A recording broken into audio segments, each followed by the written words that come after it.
Don't look behind you.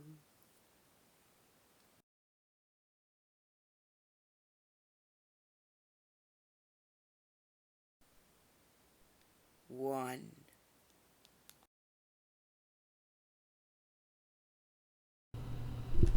One unexplainable event that happened to me was experienced in the Belizean jungle. Now, before you ask me what in the hell I was doing in a jungle in Belize, I'll explain that I am an archaeologist, and I spent a couple summers there working on various Maya sites. We would work further out in the jungle during the day and come back to our campground at the end of the workday, which was located off the one limestone crumble-covered road in that area. The campsite was pretty shoddily constructed, with wooden buildings and several groupings of tents, with a gravel path winding around it all. This gravel path was made to scare away animals at night, when people needed to move from place to place or use the latrines. The latrines were located further removed from the rest of the campsite and were essentially a grouping of wooden toilet stalls with black trash bag doors that would be clothes-pinned closed when in use. At night, everyone was encouraged to go around with flashlights because it was very dark, and there was always the chance that some unwary could step on a snake, scorpion, or tarantula, just to name a few creatures. One night, at about 2 a.m., I'll wake up to nature's call and travel to the latrines without a flashlight. I must stress here that I was one of the few, if not the only, that didn't always carry a flashlight with me at night. So I get in the stall, pin the door closed, and start doing my business, which naturally takes some time being the hairy-chested man that I am. All of a sudden, I hear what sounds like someone walking on the gravel path, heading in the direction of the toilets. What first struck me as strange was the fact that it sounded as if the steps had just suddenly started much closer to my location than to the camp's location. I would have liked to just brush it off as someone avoiding the meandering gravel path in favor of a more direct route to the latrines. But it only got more strange. Whoever or whatever it was seemed to be moving in a bipedal manner, but with very slow and very heavy steps, about 1 second intervals between each step that sounded almost like each step was a slow, deliberate stomp. As the footsteps approached the toilets, I was in the middle stall. I realized that whoever it was had no flashlight, which again was very odd. The steps kept coming until they finally reached the area directly in front of my occupied stall, and then they just stopped. The gravel crunched slightly again as if whatever it was slowly turning around, maybe towards my stall. I heard no sound of the plastic garbage bag crinkling, nor any sound of the footsteps on wood, as would be expected if someone was adjusting themselves and or closing off the stall. In fact, after that last step and slight turn, I didn't hear another sound at all in the latrine area. I had been waiting somewhat anxiously up to this point, and since I was done with my business, I decided it was a good time to get the fuck out of there. I opened the garbage bag door, and as I'm hurriedly pinning it back to the open position, I quickly glance at the other 9 stalls. They were all open, with no sign of anyone inside any of the stalls area.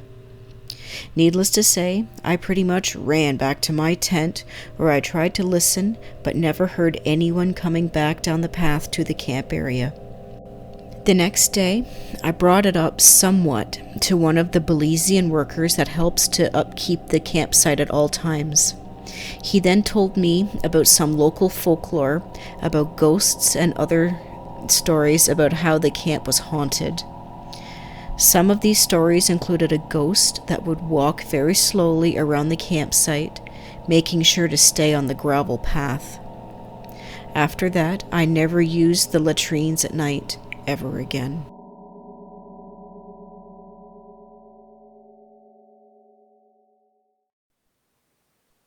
2.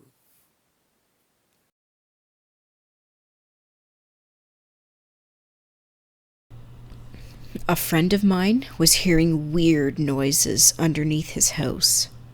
He said he also was creeped the hell out by it, and he felt weird vibes coming from the house. They had just moved in, but I ignored that part like a skeptic. I was over one time during the day, which hampers the horror movie quality of the story, I guess. And he stopped me mid-sentence when we were talking and alerted me to the tapping noise, then a slam. You can access underneath the house from outside, as there is a door underneath the back porch. So we go down to find it sitting wide open. There was no significant wind at all, and we just stared at the door for a while, mild urination occurring as we were alone.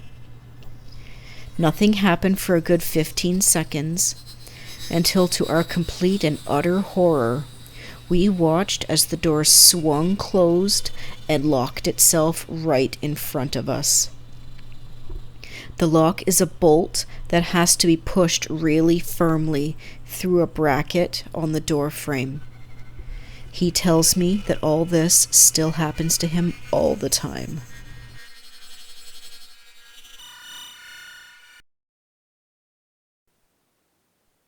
Three.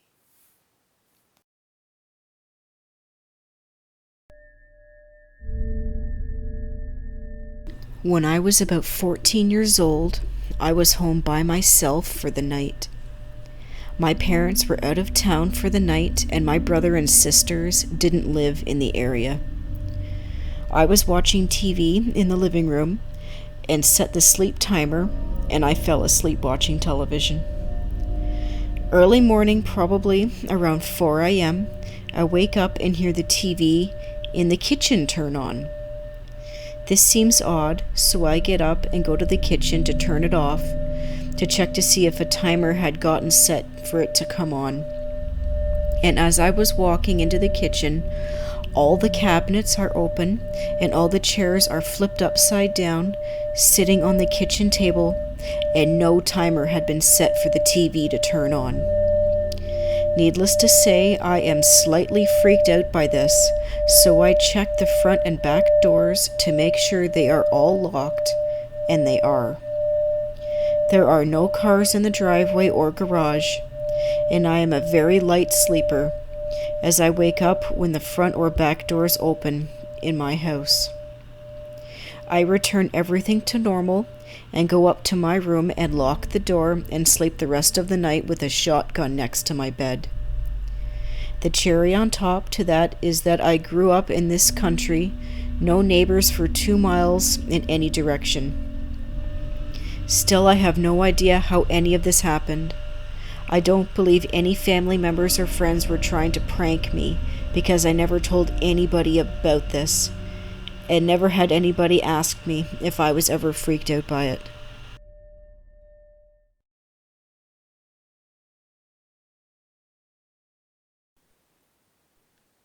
Four.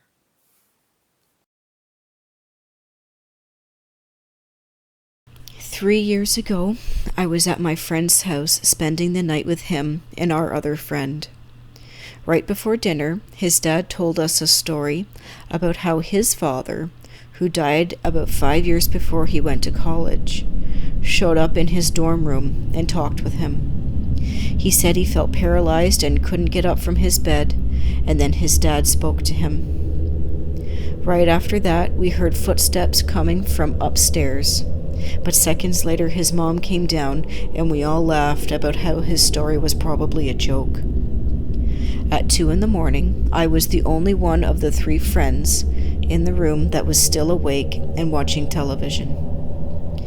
The door was locked to his bedroom because I was kind of freaked out because I don't like scary stories. I walked into the bathroom in his room, used the restroom, and then I walked back out. I sat on the bed, and then I saw that the door to his bedroom was now open. I tried to get up to close the door, but I felt paralyzed. I was sitting on the bed when a white, misty figure was in the doorway. I couldn't move, breathe, or blink. I was 100% paralyzed in that spot. I was wearing contact lenses, and they normally dry out after about 20 seconds without blinking.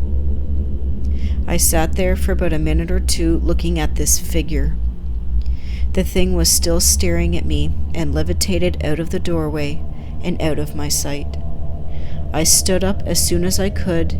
I blinked multiple times because my eyes were hurting, and woke up my friend, and I told him what happened. And he said, "I told you my family is haunted," and then he went back to sleep. I have told about 8 people this story, and nobody believes me. Not even the other friend that was sleeping in the same room as us.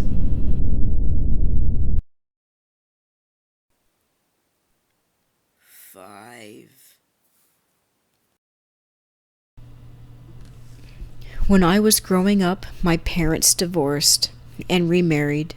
Well, at my mother's house, we, which was my mom, stepdad, 2 stepbrothers, half-sister, full sister, and half-brother, believed that our house to be haunted.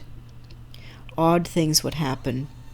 My youngest brother's kids' toys would go off after hours of sitting in a toy box and no one was around them. Footsteps running up and down the stairs, doors closing themselves, and dark shadows were being seen. Well, the scariest thing that happened to me living there was when I was about 15. I shared a room with my youngest brother. He was about 8. And we had a very large room. Well, it was late at night, and we had a night light in one corner because he was afraid of the dark. The night light dimmed one night, and I witnessed a dark shadow moving towards my bed.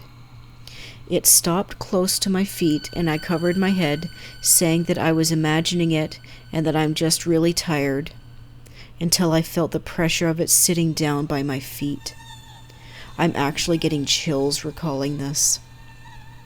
I couldn't breathe because I was so scared, and just like that, it was gone. I got up, turned on a lamp, and tried to sleep, until my stepdad came home early that morning and yelled at me for wasting electricity. But a few years after I moved out, I was talking to my mom, who I never really told any stories to, and I didn't know that she had ever experienced anything herself. And she started telling me her stories that were similar to mine. But she said, "Do you remember when Grandpa died a year or 2 ago?" I said, "Yeah." For reference, I was about 20-ish then, so I was about 19 when he passed.